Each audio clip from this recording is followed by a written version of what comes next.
Good evening, ladies and gentlemen, and welcome to this evening's lecture of the Royal Philosophical Society.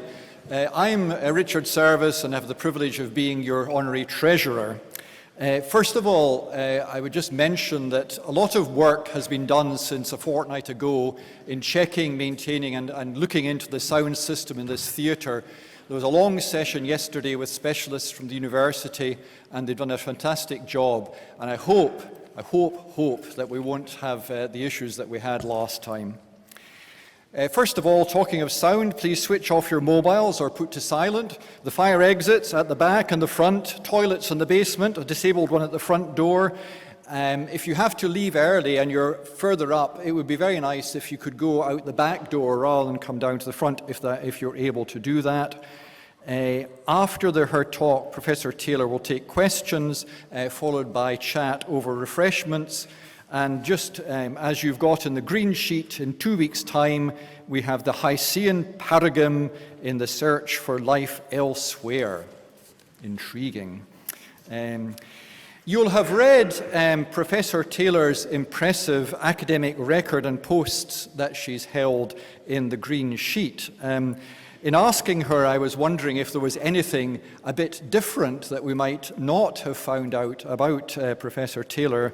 Her interest is in contemporary pottery, including, quite intriguing, some cups that don't look like cups. I was puzzled, actually, that being an accountant, in introducing Professor Taylor tonight, my knowledge of both or either quantum physics or quantum computers or black holes, can't even get the names right, are fairly poor. But I think it all became clear over the last month with incessant mention of the 22 billion, now 40 billion black hole. I'm sure Professor Taylor will correct us that that is not what she's come here to talk about tonight, not the nation's finances. But anyway, it's not to do with that or other ones that we talk about, like single socks disappearing when they go into a washing machine, another black hole. We're looking forward tonight to something much more mysterious and wonderful. And I'd like to invite Professor Taylor to address the Society on From Black Holes to Quantum Computers.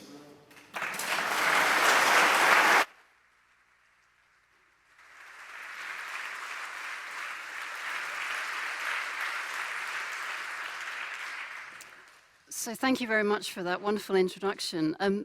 Ironically, I actually do use quantum techniques to do finance, but it's not the lecture I'm going to give tonight, and I'm not sure it would actually shed much light on the budget we've heard today either. So indeed, I'm going to be talking about black holes and quantum computers. Now, these are things that you wouldn't usually expect to see in the same slide. You know, black holes are something up in the sky, something very mysterious. Quantum computers, you think of this as, you know, the future technologies, the computers by the end of the 21st century. And the aim of today's, this evening's talk is really to explain to you how these things are linked together.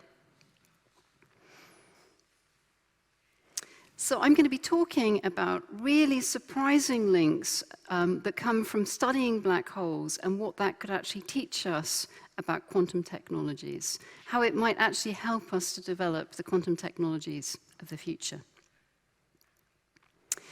So I'm going to start by sort of introducing black holes.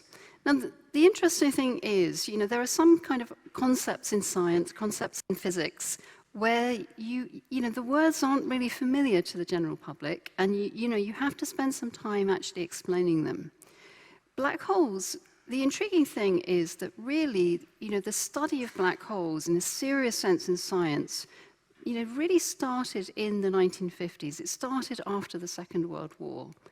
And at the same time, in parallel, black holes were coming through a lot in science fiction.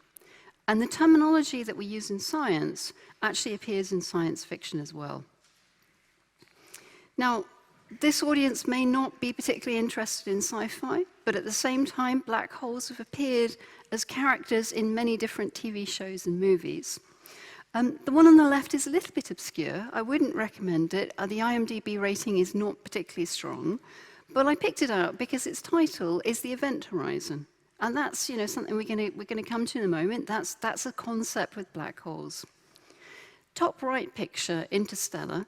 Now that is a good movie. I would recommend that one. And I think the IMDb rating of that one is pretty good. That's an iconic picture from the Interstellar movie.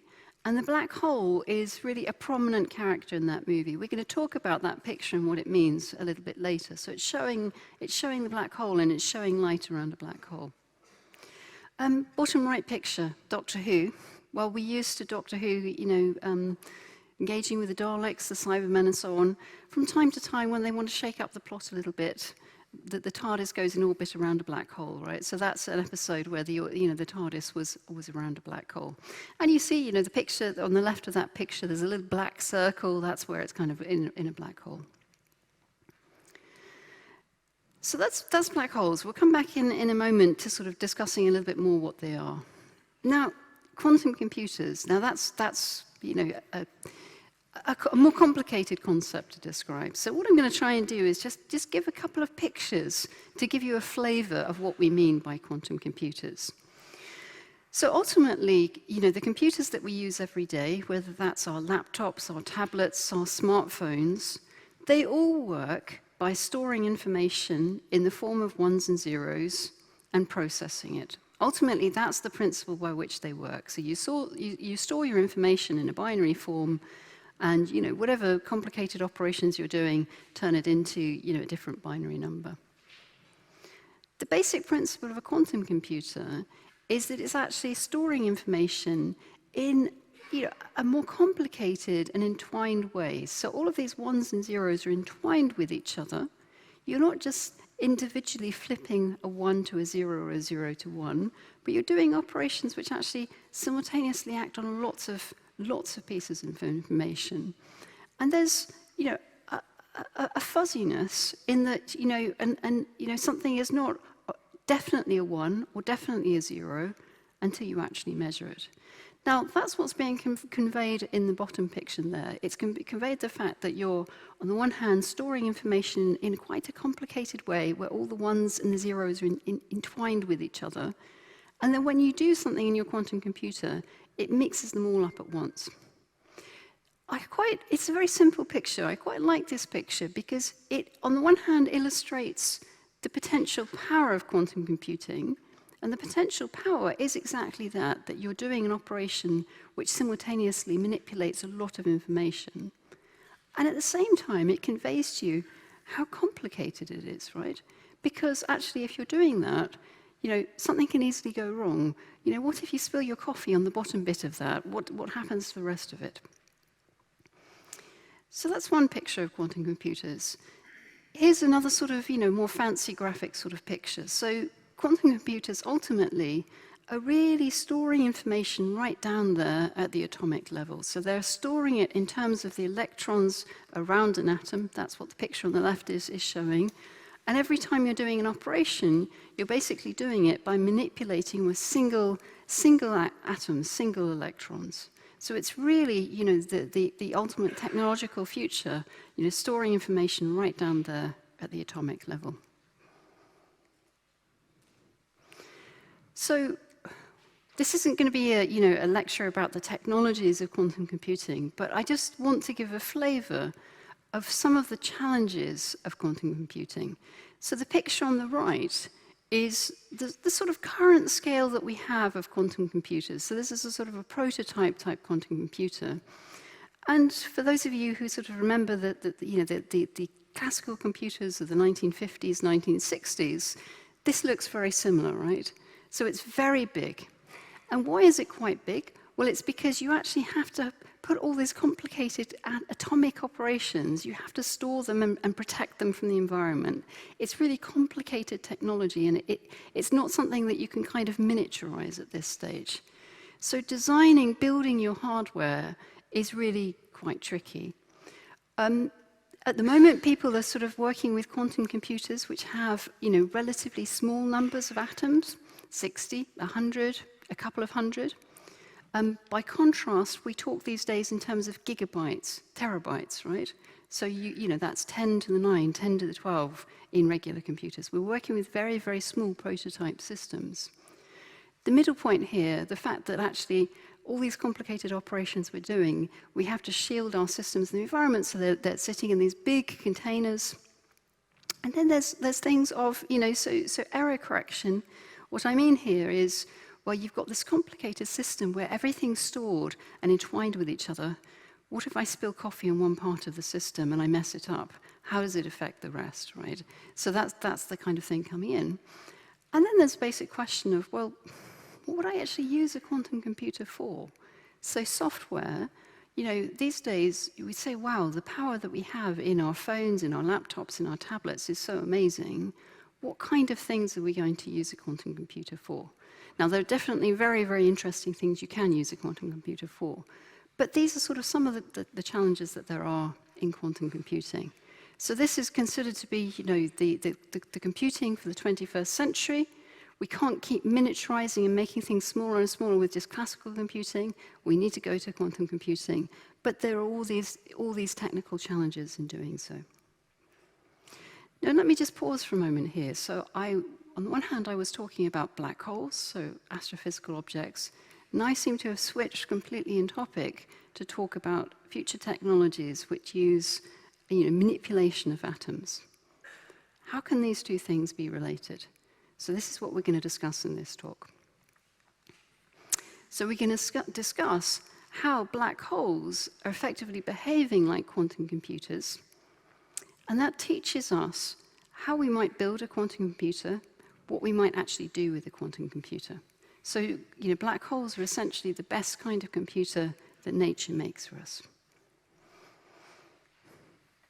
So now let's go back. So we're going to gradually build this up. So what is a black hole? So this is something where essentially nothing can get out of the surface of the black hole. So anything you throw up out of a black hole is pulled back into the black hole. Now, the basic principle here is that nothing can travel faster than the speed of light. So if we throw something off the surface of the Earth, we know that if we throw it sufficiently fast, it escapes off into the solar system, it escapes off into space. If you took the Earth and you squeezed it, you took the same amount of mass, but you squeezed it to make it smaller and smaller, you'd have to throw things harder and harder, faster and faster up into the air for them to escape. So as things become more and more dense, it becomes more difficult for things to escape from their surface. And that's what the picture on the right is showing. So if you've got something that goes up into the air, if you squash that object down, it's got the same mass, but it's actually in a smaller volume, then actually that isn't enough speed to go up. If you squash it again, it will come back to, the escape velocity goes up even more. So a black hole is something where nothing can escape because the escape velocity would exceed the speed of light. So that's a very sharp sort of definition. Now, the fascinating thing is that actually people started thinking about this way back in time. So, I mentioned here people from the 18th century and the beginning of the 19th century, but some of these ideas are around in various guises even earlier than this, actually. So Jean-Michel and Laplace, they both thought of the idea of somehow having stars for which the force of gravity was so strong in the star that the light could not escape. The thing was, though, that at that time, at the beginning of the 19th century, the end of the 18th century, people didn't understand how light worked very well, and they also didn't really understand gravity. So our understanding of how light worked, was that developed during the 19th century. It was really Maxwell who sort of, completely spelled out how, the description of how all types of light, all types of radiation worked. And then it was Einstein who linked that with gravity at the beginning of the 20th century. So by the beginning of the 20th century, when Einstein wrote down his theory of gravity, this was really, we had a good understanding of both gravity and of how light worked, and Einstein's theory, it had in it possible solutions of his equations which looked like black holes. And so the picture on the left, that's a sort of infamous picture. You see versions of it on Wikipedia. What's sort of showing there is that in Einstein's theory, gravity is associated with the space around an object being curved. You can think about that curving as the more dense something is, the more it curves the space around it. That links to the fact that if you make something very, very small, very dense, you will actually curve the space so much that not even light can escape from the surface of the object. So here's a sort of picture in Einstein's theory of how things work. So the picture on the left-hand side, the sun, and then more exotic type of astrophysical things, so white dwarfs, neutron stars. So the sun, it curves the space around it. It's a very heavy object, and that curvature, we kind of, the Earth sits in the solar system. We orbit the sun. The orbits that we do are controlled by the way that the space is curved around the sun. But of course, light comes out of the sun and reaches us, it reaches the Earth, it reaches the solar system. As you go to more exotic kind of astrophysical objects like white dwarfs and neutron stars, they're the same kind of mass as the sun, but they're more dense and they're smaller, and they curve the space more. And that's what the picture on the left-hand side is sort of showing, that if you take something like a neutron star, it's actually curving the space around it more. It means that if you throw something off the surface of a neutron star, you have to throw it harder for it to escape. But it can still escape. Light comes out of a neutron star, radiation comes out of a neutron star, it can escape. Now the picture on the right-hand side shows you something which is a black hole, and the line that's shown there of the event horizon, that's the point of no return. So if we have something which is inside that region, inside here, it can't actually escape. Nothing can go faster than the speed of light, and not even light itself can escape from here.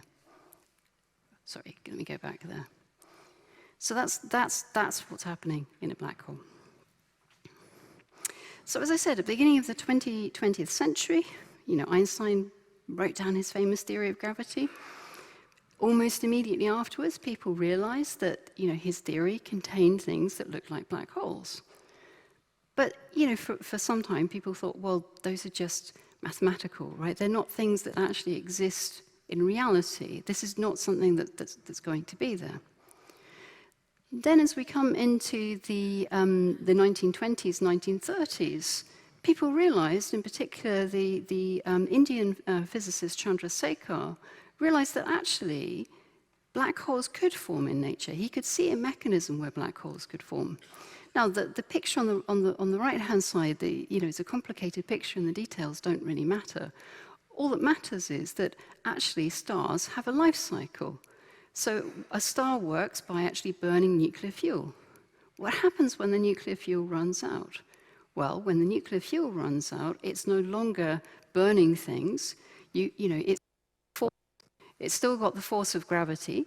And the force of gravity causes the object to be pushed inwards because gravity is attractive, but it's no longer burning, it's no longer having nuclear reactions in it, and so you don't have a balance between the nuclear force which is pushing outwards and the gravitational force which is pushing inwards.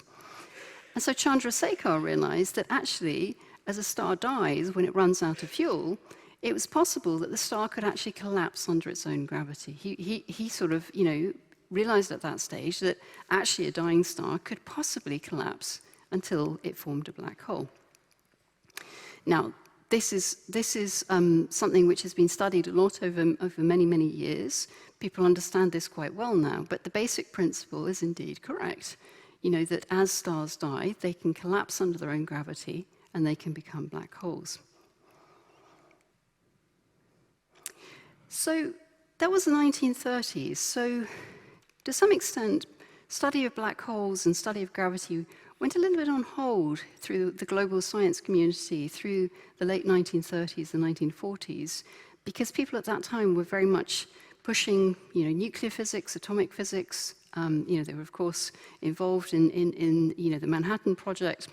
And it was really only after the Second World War that people started again thinking about gravity and black holes and so on. So this sort of picked up in the 1950s, the 1960s.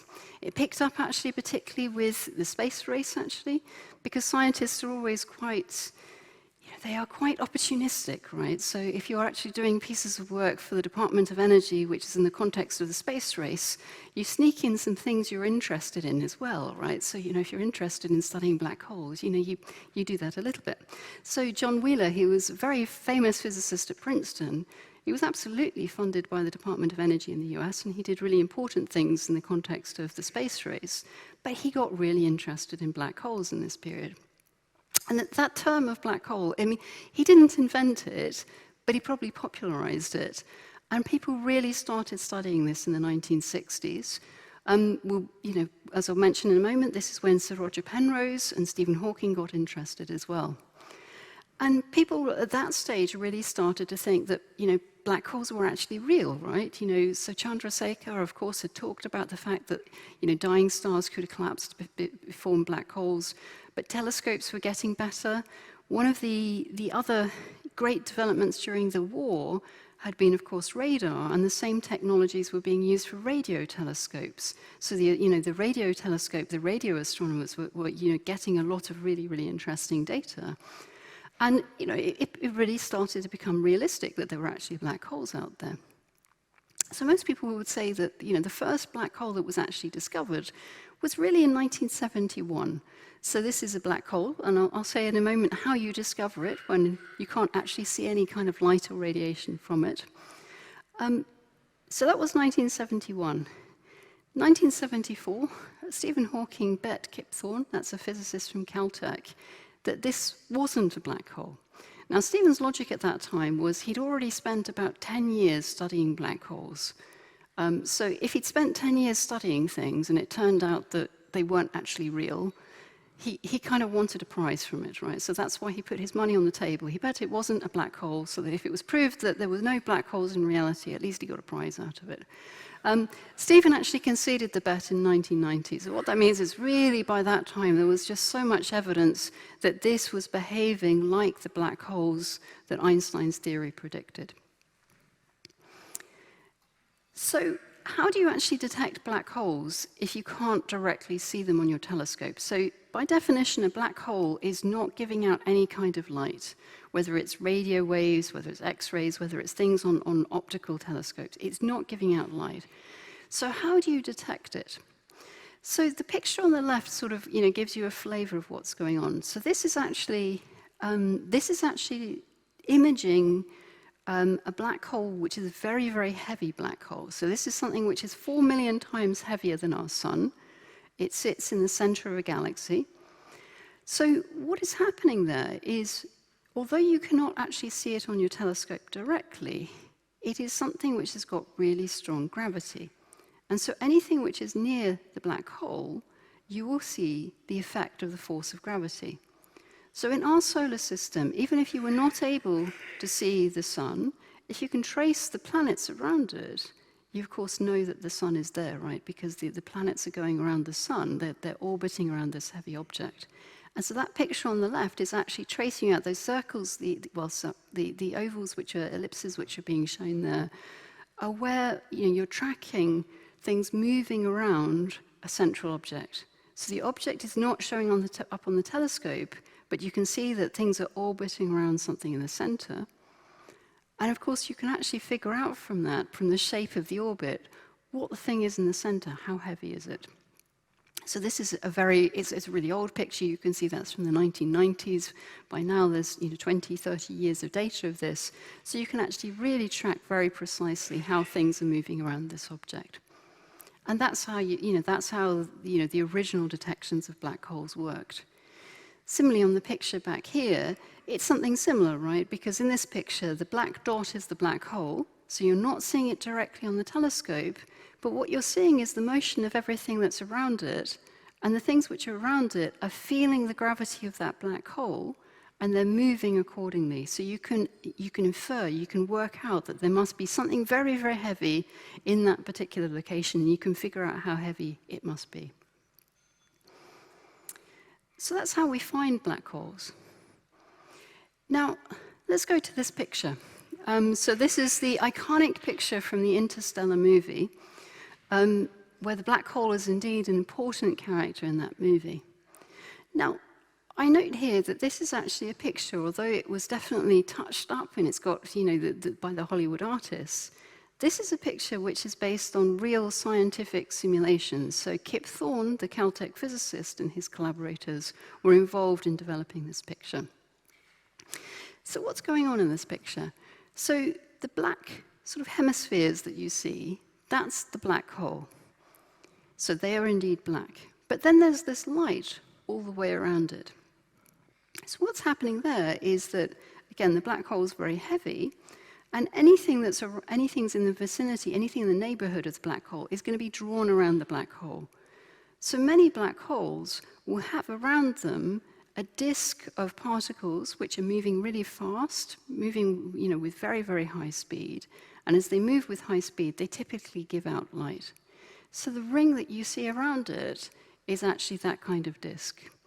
The fact that you see two rings is because the black hole is so heavy, its gravity is so strong, that the light from the back of the ring, so the ring which is horizontal, the light from the back of the ring as it escapes is actually drawn back towards the black hole, and it forms that loop that you see.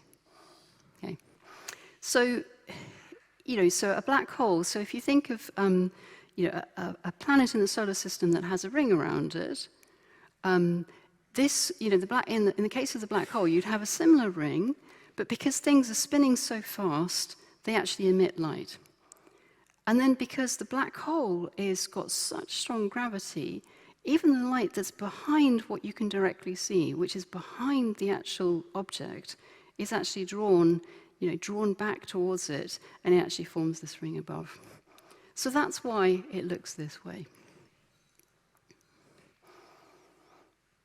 So that's the title of this slide. So black holes, it's, absolutely, the center of the black hole is absolutely black. But typically, there's all kinds of interesting things happening around the black hole because they are such heavy objects and they draw everything in their neighborhood towards them. So if you could get really, really close to a black hole, you'd start to see the kind of picture that we have on the right-hand side. So the picture on the right-hand side is this disk of things being drawn into the black hole. They also typically have streams of matter which are coming out in a different direction. That's the kind of thing that you might expect to see. Now, again, that's if you could zoom in really, really close, right? On a telescope, it's going to be really hard to actually resolve the kind of structure that we're sort of showing here, because the amount of light that you get from this kind of disk is nowhere near as strong as the light you'd get from a star. It's much, much dimmer than that. And so you have to kind of, resolve really, really carefully. So Sagittarius A star is something where it's got a relatively low accretion disk, but the accretion disk would give out in the radio waves. And these days, people try and use telescopes to get sharp images of the type that were on the previous slide. So the previous slide, that's an artist's impression of what it would look like if you could really image it completely. The picture on the right-hand side is the naive thing that you get from just one radio telescope. So you see some kind of structure which is around it. This is still, a very sensitive radio telescope. So it's far better than it would have been 30, 40 years ago. So you see that there's something there. But the Event Horizon Telescope, what it's trying to do is use a whole collection of radio telescopes to actually put the pictures together and just get a sharper and sharper image of what's happening around the black hole. And in fact, this is what you get. So this is a very heavy black hole. It's a black hole at the center of a galaxy. So this is a kind of quite iconic image, which a couple of years ago appeared on the front pages of newspapers. So it was the Event Horizon Telescope image. So essentially, it's putting together all the images from radio telescopes, all around the Earth. It's combining them, and actually, as you combine it and you get, more and more sharper and sharper images, this is the kind of image that you get. Now, if you're a bit unconvinced that this looks, like this, essentially what they're imaging here is just this part here, just this kind of disk-type area. So that's what they're showing. And the fact that it's stronger on one side than the other, that's basically because the black hole is spinning round, right? That's the black hole the whole thing is spinning round, and that's why you get this kind of effect. The little lines there that some of you can see, some of you at the front can see, there are particular sort of, that was what it was expected in terms of the structure of the disk of material that sits around the black hole. So this is imaging essentially the light immediately around the black hole. And again, the black dot right at the center of this sort of red and yellow image, that's where there's really no light coming out at all. That's where the actual black hole sits. So this is an image from just a year or two ago. And you can see that in the last 50 years, enormous progress from inferring black holes were there just because of the effect they were having on the stars and the immediate sort of, the area around them, to actually getting telescopes to be, so precise that you combine, data from multiple telescopes to actually be able to image really the immediate area around the black hole and to get this kind of image. And then you can test it, of course, against Einstein's theory and see how it compares. Now, another headline which came out, a few years ago was another prediction of Einstein's theory. So just as Maxwell, his theory of light, his theory of electricity and magnetism, it explained how radiation would work. Similarly, Einstein's theory of gravity said that there should be gravitational rays, there should be gravitational radiation. That was at the beginning of the 20th century that this was predicted. But it's incredibly hard to detect this radiation. It's very, it's very causes very small effects on Earth. So it was something which took, very complex experiments, really modern technology to do. So a few years ago, there was an announcement that gravitational waves were discovered. And in fact, the gravitational waves that were discovered were associated with black holes. So 2015, what they observed with their detectors was a collision between black holes, a pair of black holes, each of the black holes about 30 to 60 times as heavy as our sun. They smashed into each other. Now, you can see, from the gravitational waves that came out, you can see a particular signal, and you can work out from that signal when the collision took place. That was 1.3 billion years ago. And when the black holes smashed into each other, the amount of energy they released in that collision was equivalent to 3 times the energy of our sun. And I mean the entire energy stored in our sun. I don't mean the energy that, that the sun sends us in a few seconds. I mean the total energy that's contained in our sun. So the fact that we can see it, we can actually detect something 1.3 billion years later is, of course, related to the fact that this released an enormous amount of energy in a very, very short space of time. So the kind of thing that you see here, so I'll start playing the video. So what you're watching here is a simulation, a computer simulation of black holes colliding. The black holes are the little red dots that you see, and you're following them as they're circling around each other. They're going to spiral into each other and collide. What's being shown underneath is how they're curving the space-time around them. Okay? The movie freezes when they combine and form one black hole. And then once you form that black hole, you just send out ripples, and the little ripples that you see, the purple and red, purple and blue ripples, what it's doing is just showing essentially how the space, how waves kind of pushed out through space. So if a gravitational wave passed through you, what would happen to you, it would be that it would basically stretch you. So as the wave passes through you, your arm would stretch, it would become longer, it would be squeezed to be shorter. You'd become taller, you'd be squashed to become shorter. That's what happens as gravitational waves come through you. Through this room at any one time, there will be gravitational waves.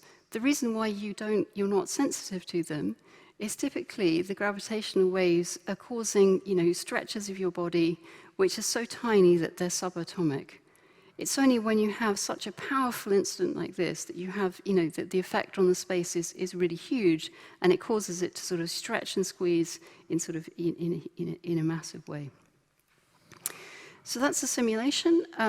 Now, what was observed by the LIGO detectors was exactly that kind of signal. So there's a particular shape of signal, which looks like black holes. That's the little sort of the graphs which are shown here, and that was what it observed. There are two detectors. They're positioned in different parts of the US. Why you have two detectors? Well, the main reason is to just check for false positives, right? So you could have signals coming through your detectors which might be due to local earthquakes, local seismic behavior. If you only see it in one detector and not the other, you know that it's not coming from space, you know it's coming from something on the Earth, right? So that's why you've got two. You correlate the two of them, and you actually make sure that that's a signal that's coming from space. Also, by correlating them, you can tell which direction it came from. So this original detection, it used two detectors. There's now more detectors, because the more detectors you have, the more you can pin down exactly when the gravitational waves were formed, exactly which direction in the sky they came from, and so on. Okay. So this is the kind of signal that they see. So again, you can see what you're meant to take from this plot. There's two different detectors. They're basically seeing the same shape signal. The other thing I wanted to pick out from this is actually that if you look at the bottom chart, the signal actually lasted for 0.2 of a second. So the black holes collided in 0.2 of a second, 1.3 billion years ago. The other thing I'd like to point out, actually, if you look at the vertical axis, it's in hertz. Actually, these are frequencies that you can hear with your ear. So if we amplify it, if we turned it up, you could hear it. So a lovely thing when you sort of talk about gravitational waves with school children is that different kinds of, when you form gravitational waves by smashing together black holes, neutron stars, different things, the waves actually sound different. They all have different sounds to them, and your ear is really good at detecting whether it's a black hole, whether it's a neutron star. So you do black hole hunting by listening for black holes. Okay, so these were 30 to 60 times as massive as Sun. So there's fantastic astrophysics questions that people are really fascinated about. Because I said to you before, well, we kind of knew that black holes could form from dying stars, but most stars, typical stars, are the same kind of mass as our Sun. So why would we have things which are 30 to 60 times as heavy as the Sun? So that was a question which really puzzled people when this was detected. There are other kinds of questions as well. So there's lots of really interesting astrophysical questions or astrophysical things which come out of studying gravitational waves, studying the pictures of the black holes. But now I'm going to take us one step closer to the black hole. So we've said already there's lots of interesting things happening outside the black hole. When they circle in orbit around each other and they collide with each other, you form gravitational waves. You can study those. You can learn about black holes. But what happens if you actually go through all of this sort of disk which is around the black hole and you actually go into the center of the black hole? Well, if anyone who's seen Interstellar has some answers on that, so does sci-fi. But this actually turns out to be a really subtle question. So at the beginning of the 20th century, Einstein and friends, they studied this. They thought at the time that this might just be a mathematical study. They weren't sure whether it was going to be reality. But they thought that, if you went into a black hole, you'd see weird things. So you'd see weird Doppler shifts, so light shifting, as I'm showing here. So if your friend goes first in their spaceship, and they've got lights on their spaceship, you'd see kind of warped-like lights. And then as you've gone into the black hole, you'd be stretched. You'd be stretched and squeezed, so strong tidal forces. And eventually they'd get so strong that they would rip you to pieces, right? There would be really, really strong gravity effects. Now, before I go on, so really, I would say for the last 40 or 50 years, people who have studied the theory of black holes, and that's people, like Stephen Hawking and Roger Penrose, this question, it sounds very, on the one hand, very, very esoteric, but actually it's one of the most extreme circumstances in our universe, and it's a place where we can understand, the extremes of gravity, the most extreme forces of nature, but we can also understand how that interplays against quantum physics, right? So there is a core of people who are actually really interested in these questions, basically to push the frontiers of science to the most extreme events in the universe. Now, for the last sort of few moments, I'm going to be sort of talking a bit about what happens here and what we think happens these days. So inside the black hole, there is a region where Einstein's theory becomes invalid, and people think you need quantum physics. So actually, once you've passed this point of no return, people often display this kind of picture. There's just something where actually quantum effects become really, really strong. And the modern perspective is that these quantum effects actually come in really very close to the point of no return, the close to the point of the surface of the black hole, the event horizon of the black hole. And that links back to Stephen Hawking and his most famous discoveries. So I said for the last 50 years, people have really been exploring what's going on as you go to the surface of a black hole. It really relates to his most famous discovery, and this is the discovery that you see on his tombstone in Westminster Abbey. So he really discovered that you couldn't separate quantum physics from black holes, that once you take into account quantum physics, black holes slowly give out light, and it's light that people call Hawking radiation after him. Now, it still essentially looks black because the particles come out at such low rates. So it's like having a very, very dim light bulb, but basically quantum physics allows things to come out. What this tells us is that at the surface of a black hole, there are really interesting and strange quantum effects going on.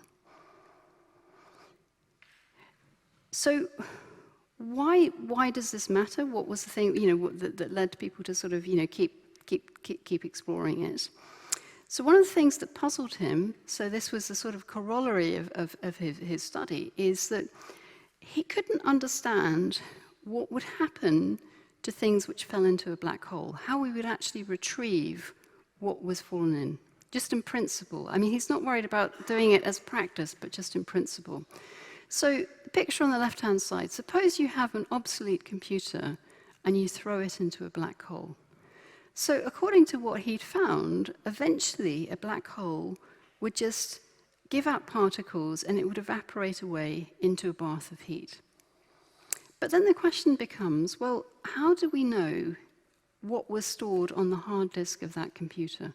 Right? What's going on there? What was stored with it? Now, he phrased this, his phrase for this was an information loss problem, a determinism problem. It was something where, we would never be able to determine how the black hole was formed and what its history was. This is not an esoteric issue. I mean, it's not something where he was going to do the experiment in real time, but it really suggested that actually if you combine gravity and quantum physics, that there was a real question of whether the evolution of the universe is deterministic, whether the state at one time uniquely determines what happens at later time. And that's, in a sense, a fundamental principle in physics, right? That things are deterministic, that if you know the universe at one time, you can figure out in principle what happens in later time. Okay, so after many years of thinking about this, people came up with some very radical ideas and tested and explored them to see what's going on. So the radical idea is that gravity really is very different. So gravity is a very different force to the other forces, and that what Einstein thought was happening at the event horizon can't be quite correct. So Einstein thought that you'd go behind the event horizon and there'd still be space. there's emerging consensus that actually, as soon as you get to the horizon, it really just captures quantum physics and it becomes highly quantum. There's nothing really behind the horizon. Now, how does that go back into what's going on with black holes? So the idea that somehow gravity is behaving very differently, that really you can think about, you know, the weird behavior of gravity as there not being any form of space.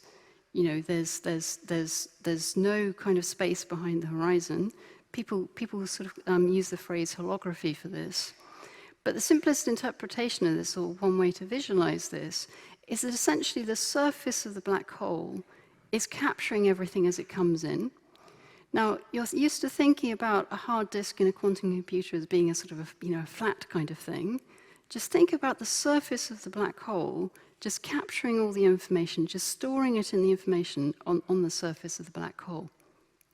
So that's what people think is happening. As something comes into the black hole, it gets stored on that surface, but it gets stored in a quantum way. And I go back to what I said at the beginning, that that's quite complicated because all the little quantum bits are actually linked with each other. Black holes are really good at storing information. So if we translate this into the kind of hard disks we have on our computer, something which is the same mass as our sun, a black hole that's the same mass of our sun, would be equivalent to about 10 to the 50 computers.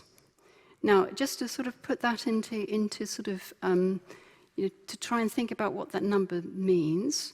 So remember that a billion would be 10 to the 9, 10 billion is 10 to the 10. Let's count up how many people, computers on Earth. Maybe if we've got 10 each, that's 10 to 11. So we're actually saying this is much more than this, right? This is actually, so one solar mass thing, it's just enormous amount of information that it would store. Okay, so the surface of the black hole is really behaving like a computer that stores information as it comes in, but it's storing it in a quantum way. So here's another, I'm going to sort of just use a few pictures to try and describe what's going on here. So this is somebody falling into the surface of the black hole. So the black here is the surface of the black hole. The person is coming in, they're iconic like in the screen picture. But you see, as they're falling in, they're being turned into zeros and one, right? They're being imprinted into the black hole. So what would happen in this context? How does it solve the point that Hawking was worried about? This would say that actually, if something falls into a black hole, it is imprinted onto the surface of the black hole. In principle, it would come out eventually. You'd have to wait for a billion years or so. But actually, if you collected everything that came out of the black hole as it evaporates, you would actually be able to reconstruct what fell into the black hole. So information would not be lost, it would be imprinted into that surface, and then as the black hole evaporates with Hawking radiation, the information that's stored on that surface would come out with the radiation. And if you collected it all up over a couple of billion years, you could figure out eventually what had fallen into a black hole. So again, to sort of display other pictures about thinking what's going on. Again, the picture on the right-hand side, that's your black hole, and each point on the surface is storing information. Something that falls into the black hole, it changes the state of the quantum hard disk. Something that comes out, again, changes the state of the quantum hard disk. So what you can do is you can, at least mathematically, you can do lots of thought experiments that say, well, what happens if I fall into a black hole? If I send something in one direction, I send it in another direction, how does that work? How does the quantum computer behave? And that's actually really interesting to thinking about thought experiments which involve large amount of quite big quantum computers. Because at the beginning I said that actually, at the moment, we're building quite small quantum computers with just tens of pieces of information, tens of atoms, hundreds of atoms. With this kind of thought experiment, you can analyze very, very big systems, and you can see how those would actually work. another sort of kind of picture to illustrate what's going on. So around the black hole is sort of got a curved space. What's happening is almost like a neural network, and different layers, as you get closer and closer to the black hole, you start kind of getting turned into quantum information, which is going to be stored on the black hole. So the person looking up from the surface of their planet, they're looking at a black hole. The black dot in the center is the black hole, and then you're looking at layers around it that as you get closer and closer, you're being pulled in, and you will actually be sort of turned into quantum information. And actually, the layers are implementing quantum computing operations. So these are all quite cutting edge and quite you can imagine, quite complex ideas. Let me sort of just summarize them.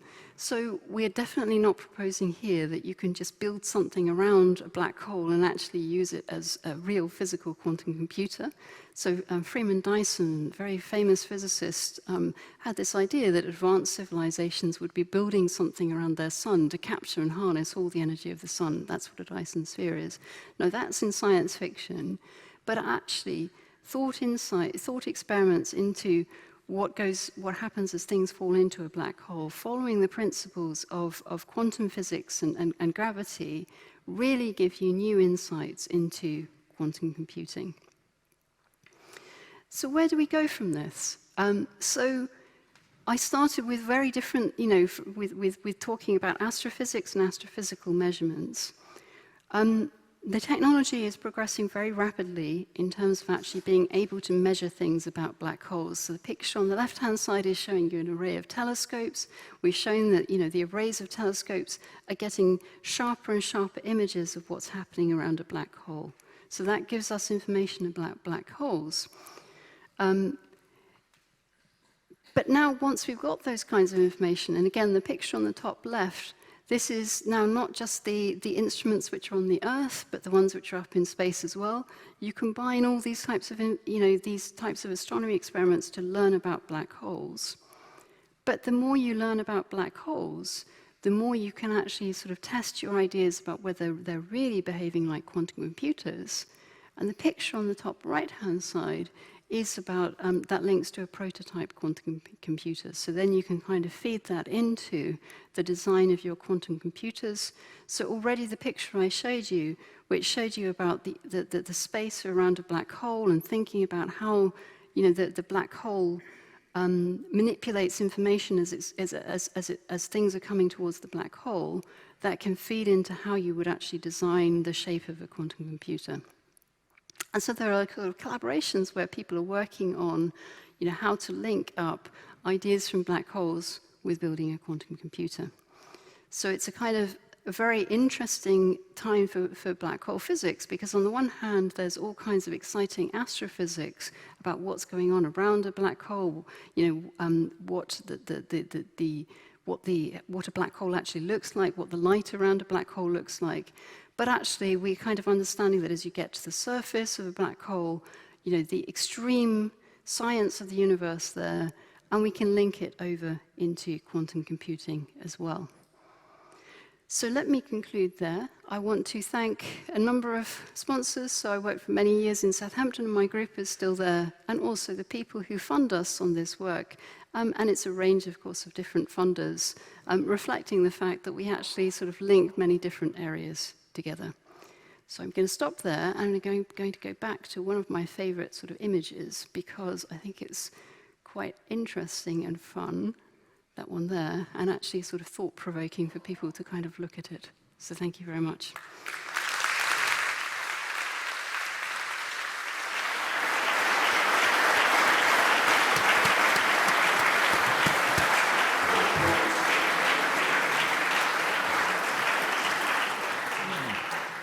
Thank you very much, Marika Taylor, for a fascinating insight into something I think I would confess is a bit of a closed book to me and maybe others.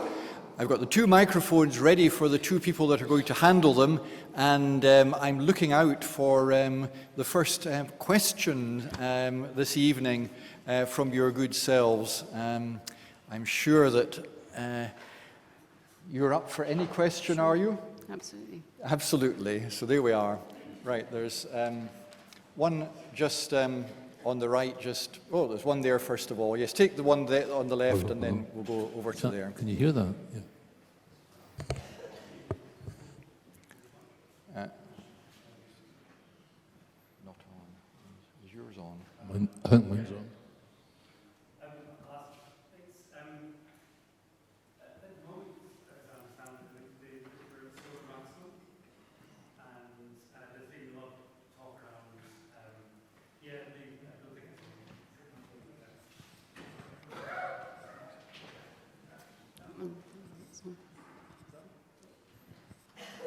Hello? Yes, that's definitely.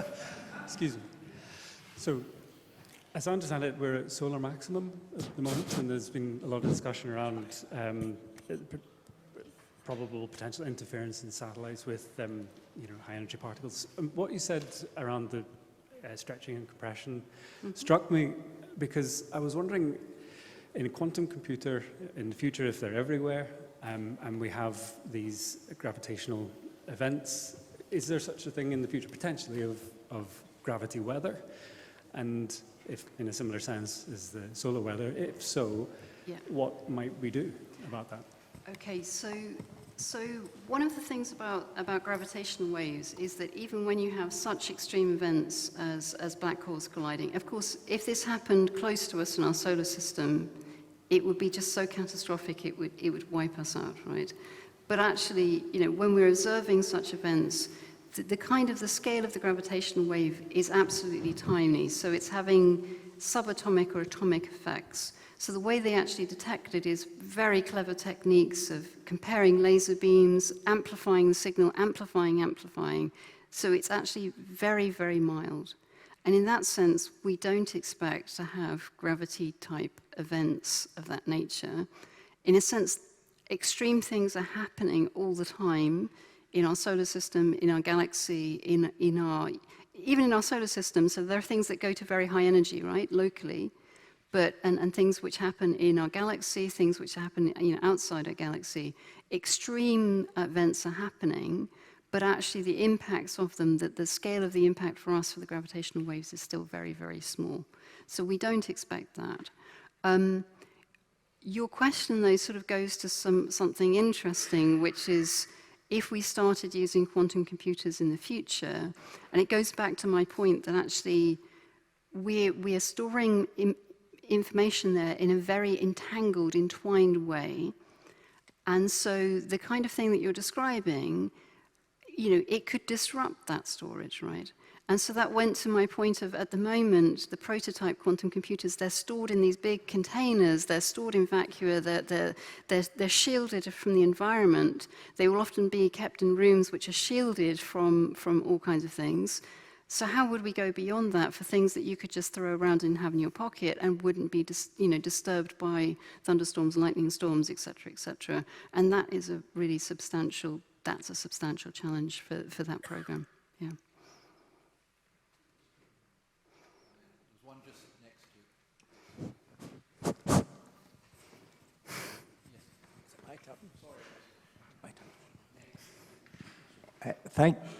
Thank you, Marika, for a wonderfully informative talk this evening. I've learned a lot from it. But there's one basic thing in my mind, a question. It is this: when a star collapses in on itself to form a black hole, where does all the material of that star end up? Okay, so we're talking about a star which at that point is dead, right? It's already burnt its material, so it's already emitted a lot of radiation. And then actually it's run out of nuclear fuel, so it's collapsing inwards under its own gravity. Now your point is, you're sort of asking, actually, as you start squashing things, what's the limit, right? How much you're almost asking, well, isn't there a limit to how much we can actually squeeze things? And what we're saying is, there isn't actually. If they've run out of nuclear material, the gravity force is sufficiently strong that it just keeps squeezing them down, and it will actually, squeeze the atoms. So we're used to the atomic forces holding up the atoms, right? So the electrons, but actually no, gravity will be stronger and it will actually pull it down. And what Chandrasekhar realized in the 1930s, he basically did something you could almost do as a back-of-the-envelope calculation.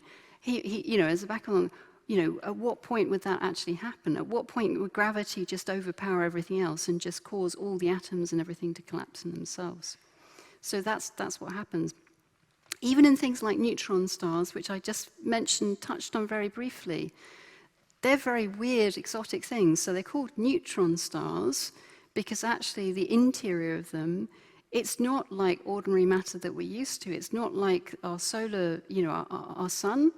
It's actually, it's basically neutrons, but in a very weird form of matter, and it's very, very dense. It's denser than anything that we see on Earth. So it's very different. So it's already, even in a neutron star, before you get to a black hole, you've got to something which is more dense than anything we've ever seen in an Earth-type environment. Yeah. Felicity, the person next to you, that would be yes, right there. Yep. That's fine. When something falls into a black hole, as you were describing, and its quantum information is stored in the black hole, how is it stored in an orderly rather than random fashion that allows you then to retrieve it and reconstruct it? So my question probably doesn't just apply to the black hole, but also to the quantum computer. Okay, so I think the statement is that it really is stored, in its sense, you've almost captured it, right? It is stored in an orderly way, in that if you fall in versus I fall in, there will be a distinct difference, and that will be, the way it's stored will capture what you are, it will capture your memories, versus my memories. So it will go in, and it will be a different imprint depending what falls in. So if you want to think about it in terms of storing things in binary form, I said before that the storage capacity of a black hole is absolutely huge. So I tried to sort of say it's, just orders and orders of magnitude more than all the computers on Earth. So it's got enough capacity to tell the difference of all of us, each of us in the room, we'd all fall into it and we'd have a different pattern. It's got enough different states, I guess. That's a way of putting it. Yeah. It's very hard to get, these are very hard concepts for physicists, mathematicians, scientists, because all of these questions are touching on the fact that these are phenomena which are so far outside our experience on Earth, right? We're in such extreme circumstances. This is just very different.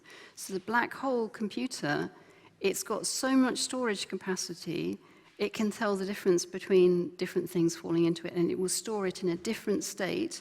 It will have a different configuration depending what comes into it.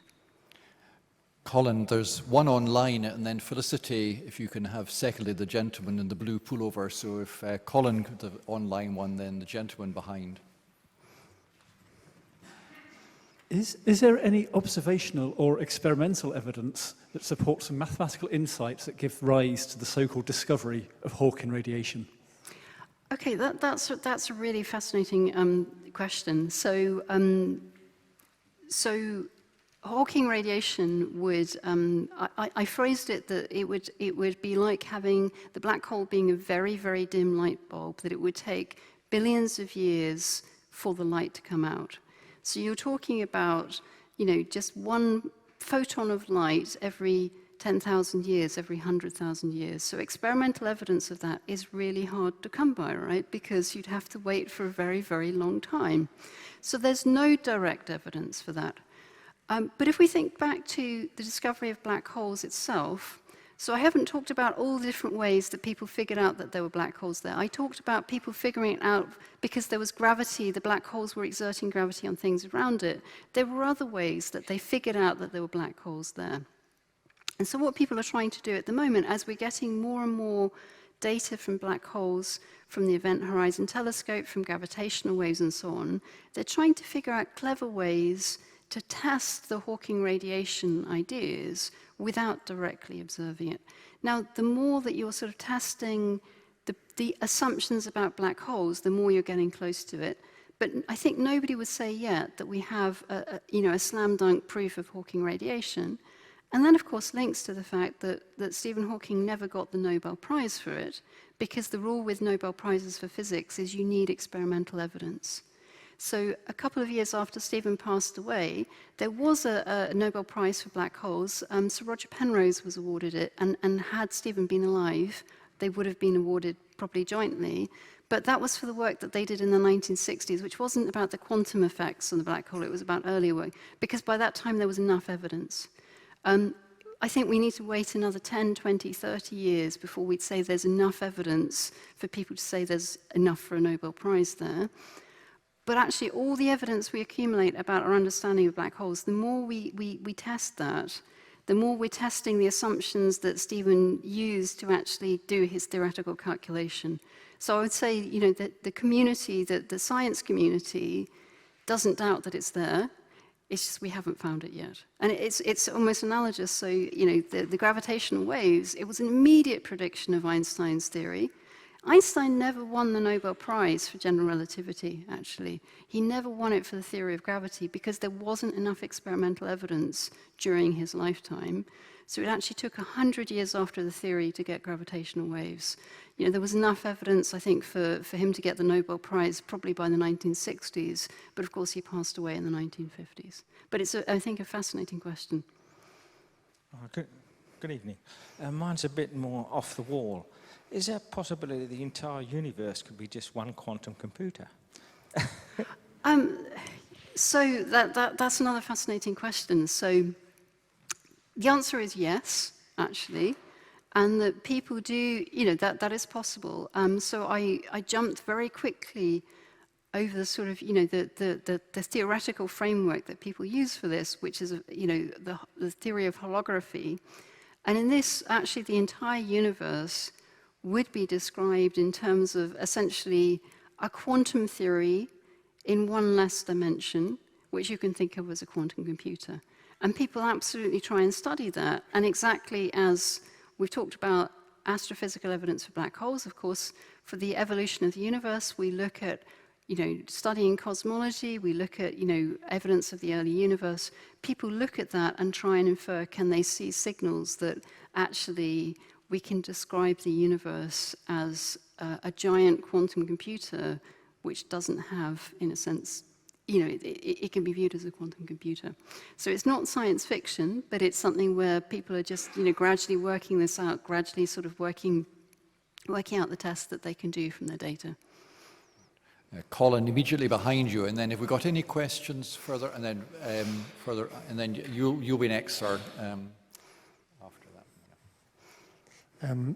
Thanks for a fascinating talk. Clearly explained complex issues.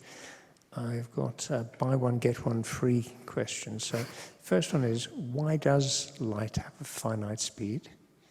The second one is, what is the natural history? What happens to a black hole eventually? And does that get recycled into something else? And the last question is, how does all of this relate to dark matter? Okay, so let me take them in turn. So, so the fact that there is, you know, it is, you know, observational evidence that we have that there is a fixed speed of light and nothing can move faster than the speed of light. So it's something for which that's, you know, since the fundamental postulate of Einstein's theory of relativity, but it's tested over 100 years. So that's the best description we've got so far. People who try and have exotic theories which violate that, they struggle to actually fit it with what we, you know, the data, the observational data we have around us. What happens to black holes? Well, a black hole evaporates away over 1 billion years or so into a bath of radiation, but the radiation has subtle correlations in it which tell you about the history of the black hole, how it was formed. That's what we expect to happen. Dark matter.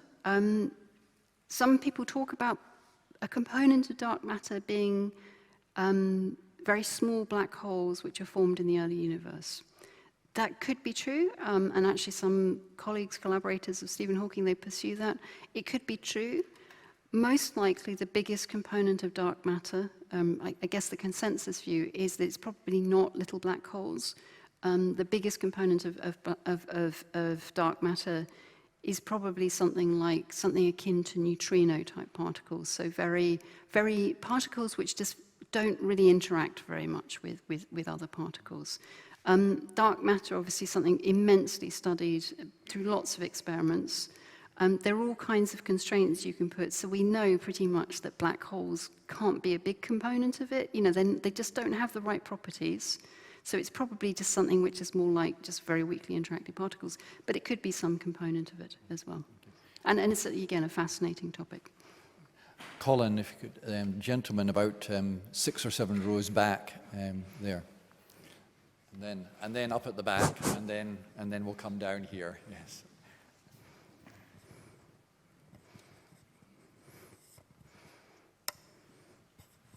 Hello there. My question is, much like, I'm not saying it's like for like, but obviously things in nuclear bombs, there's a thing called the mother of all bombs, which is, I think, the largest known bomb, or the Tsar bomb, whatever. Is there like a mother of all black holes, like the biggest of all the black holes? And if there is a black hole, the mother of black holes, they also talk about the end of the Earth is obviously 5 billion years, but they also talk about the end of the actual universe, of actually who switches off the lights. Do you think that? Okay. Do you think that will be connected to the mother of all black holes? Yeah, so again, that's a great question. And I touched on some of the answers a little bit in passing, because I said that there are very heavy black holes which sit at the center of galaxies. So they're typically millions of times heavier than our sun. They sit at the center of the galaxy. So if we think about the long-term future of galaxies, actually the long-term future is that things will be sucked into those black holes. They'll get bigger. Essentially, you know, if galaxies have got solar systems, the solar systems will die and the suns will die. They'll gradually these things will be sucked into the black holes. And essentially, the galaxies will evolve into very big black holes. So it could be, but, you know, the universe will also be expanding. It will be getting colder as it expands. So one possible future is, you know, for the far future of the universe, is that we have these very big black holes, which are actually, that's what's left of galaxies, and they're all very separated because the universe has expanded, and then the black holes actually just gradually just evaporate into a bath of radiation, but that radiation is very, very cold. So that is sort of, you know, people have a sense of that. I should say, going back to science fiction, I think at some point, you know, Doctor Who has been to the end of the universe where this has actually happened, because they do check with scientists on it. All of this is actually, it's not catastrophic for us, because if you look at the timescales involved, the thing that happens to us first is simply that our sun dies in billions of years, right? And then actually gradually, you know, our galaxy, things will collapse into the black hole of the center of the galaxy. Different galaxies will collide. I mean, we're talking billions and billion, you know, cosmological timescales here. But absolutely, these things, you know, this is the evolution that people would expect. Up at the back, yes, and then Colin, the lady in the front. Good evening, and thank you for that wonderful presentation. If I fell into a black hole, I would be turned into information. And from that information, you said you'd be able to reconstruct me? Absolutely. Physically? So let me sort of clarify that. So if I burn something, and I collect everything that comes out from what I've burnt, so I collect, you know, the ashes and I collect all the gases. As a physicist, in principle, if I collected everything, I could then reconstruct what had been burnt. So it's an issue of principle. Now, in reality, you know, when people break pottery, there are some people who are very, very skilled at, you know, if they're tiny pieces of pottery, putting it together and doing a fantastic job of it. Of course, if we burn something, we actually do not expect to be able to, you know, reverse all those chemical reactions and turn you into what you were before, but we can actually understand and trace back what was actually burned. And that's the sense in which I mean this, that it's more an issue of principle, it's more an issue that, you know, that actually there is a deterministic, that, we can in principle figure out what information you contained. I'm not suggesting we would do it in practice, because we would have to collect every single photon that came out for billions of years. So we're almost, you're almost getting into a thought. This is possible as a thought experiment, right? But it's not possible as a real experiment. Yeah.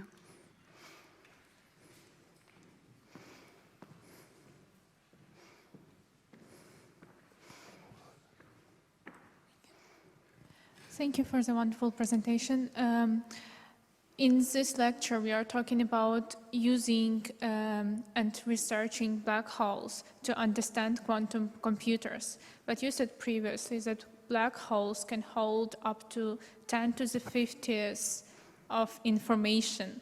We in no way have enough computer power to understand that information.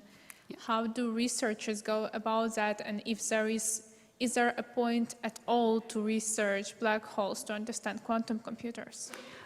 Okay, so let me pick a few different points there. So a black hole that's the mass of the sun would be about 10 to the 50 of our hard, so something which is actually not the mass of of the sun, but is much lighter, of course, would be much more comparable to the size of a hard disk of a regular computer. So if you thought of, say, an atomic mass black hole, those can also exist. That's different. So first of all, and everything I'm describing here, all the sort of, all the physics description works the same, just, regardless of how heavy the black hole is. The second thing to say is we are, a lot of what we're doing here is really thinking about running through thought experiments and simulations, right?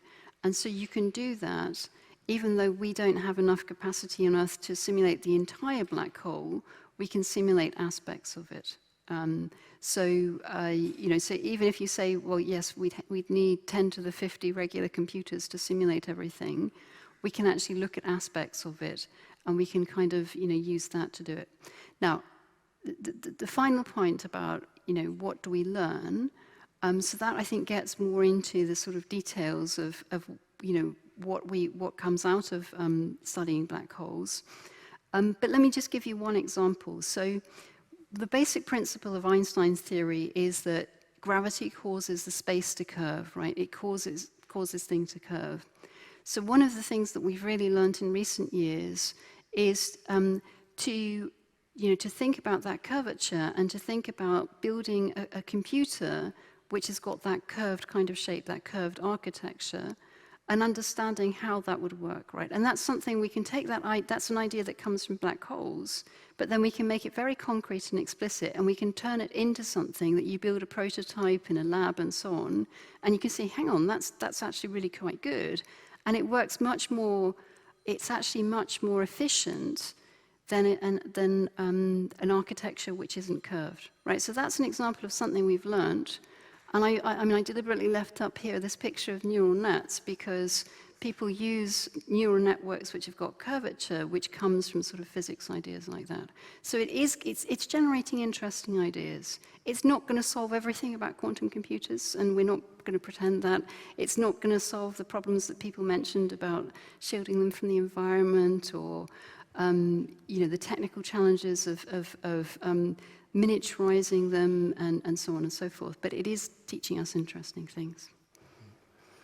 So there's one question here, and then there's for Felicity further back. So one across here, first of all, 3 rows back, Colin, and then further back.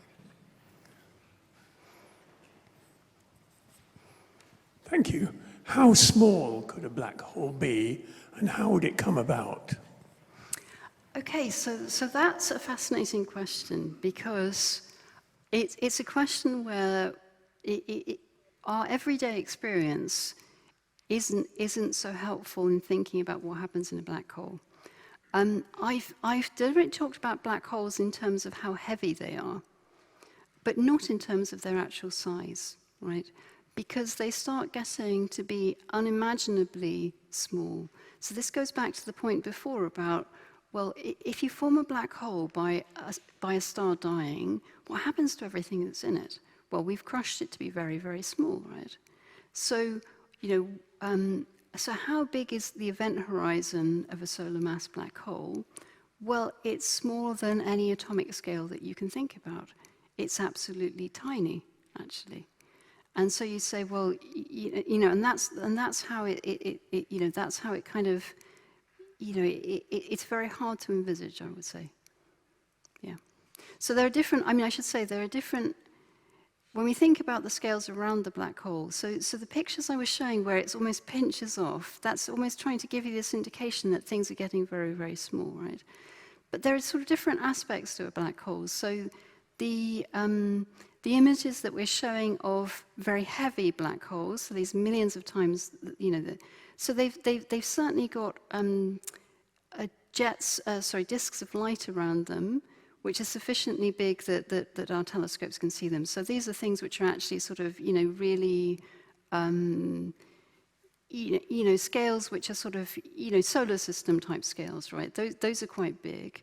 But then the actual inner size of it, the actual size of the black hole itself, is actually really, really tiny, even for something which is very heavy. So it's very, very much outside our everyday perception, because we think of something, we cannot imagine something which is as heavy as that compressed into such a small space, right?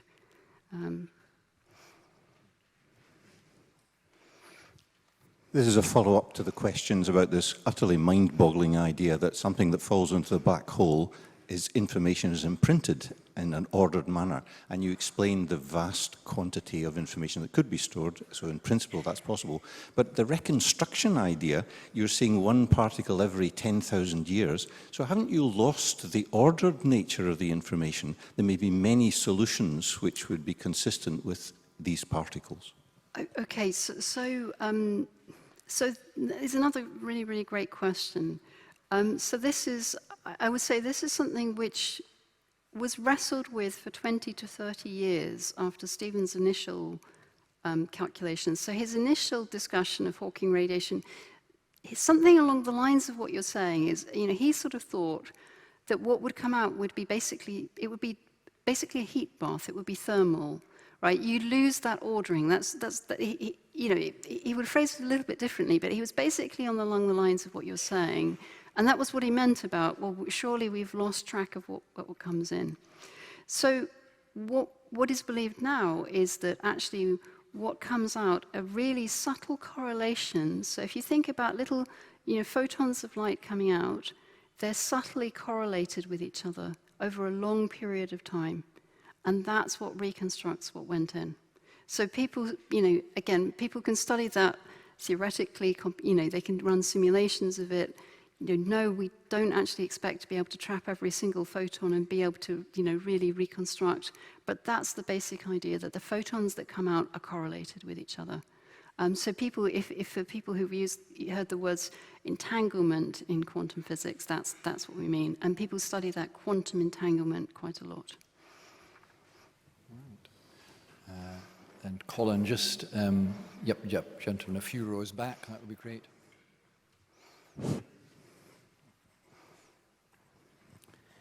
Hello, can you hear me? Yes.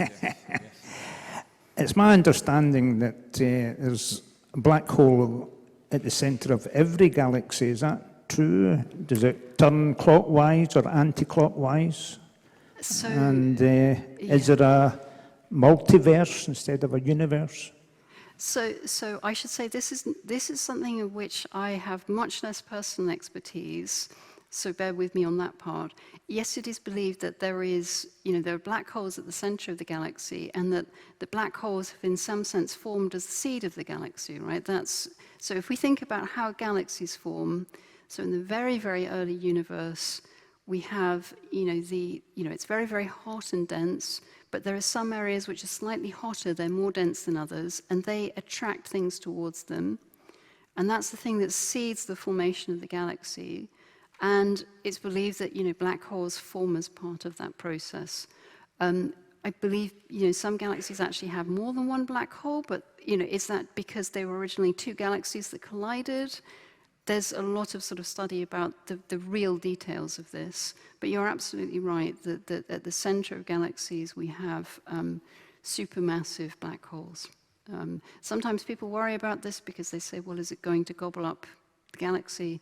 As I say, typically the timescales that are involved here are such that if you're a solar system on the edge of a galaxy as we are, you know, our sun will die long before we're actually going to, you know, be sucked into the center.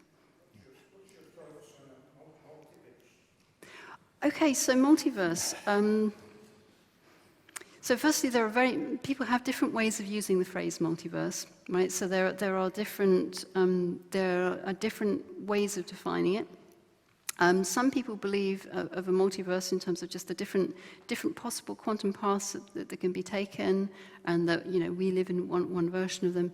Sometimes people think of a multiverse in the sense that we live in one patch of a multiverse, and there are different parts of the multiverse that we cannot directly observe. I think my general take on all of these things is that they are fascinating things to explore, both theoretically and then to try and find observational signals of them. Yeah, I think that would be a fair summary of it, actually. So they come up in a lot into science fiction.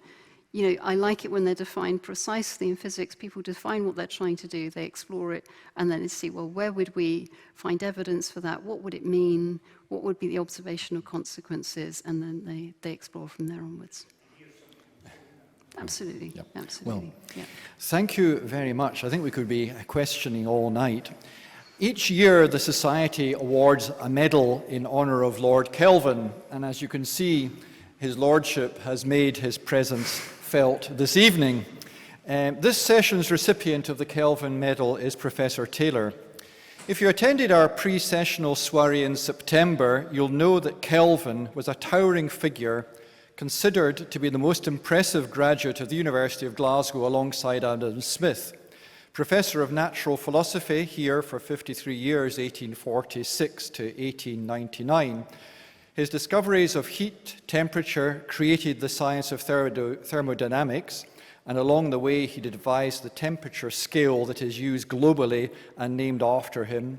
His applied work made possible a worldwide transatlantic telegraph cable, of which there is a Birmingham connection that Professor Taylor was mentioning, and in inventing, in fact, the precursor of inkjet printers. He provided the groundwork for James Clerk Maxwell in his famous equations and united Joule's theory of heat with his theory of electricity and magnetism, and publishing more than 650 papers in his lifetime. After meeting Kelvin, Helmholtz, the inventor of the ophthalmoscope, wrote, "He far exceeds all the great men of science with whom I've made personal acquaintance in intelligence, lucidity, mobility of thought, so that I felt quite wooden beside him sometimes." And Kelvin was president of this society 2 times over. Kelvin transgressed our modern categorization of science and engineering. And you might think from that brief summary that I'm referring quite a lot to Professor Taylor, because I think she shares a lot of what I've just told you about Kelvin. Not only did she have the same alma mater, being a graduate of the University of Cambridge, as Kelvin was, she seeks to link seemingly disparate areas, black holes and computers, in a practical, useful way, mentioning earlier on the use of quantum technologies. And Kelvin was passionate about communicating scientific knowledge, as is Professor Taylor. One of her other involvements that she hasn't mentioned is the Foundation series of books, which are seeking to be concise editions of classic scientific works, introducing them to a new generation.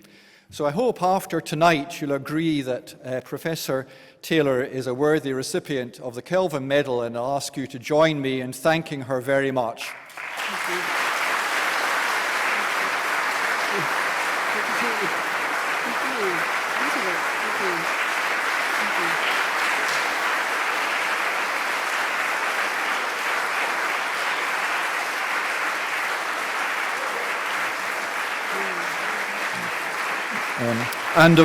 And of course she gets the Society's paperweight as well, but there we are. Thank you.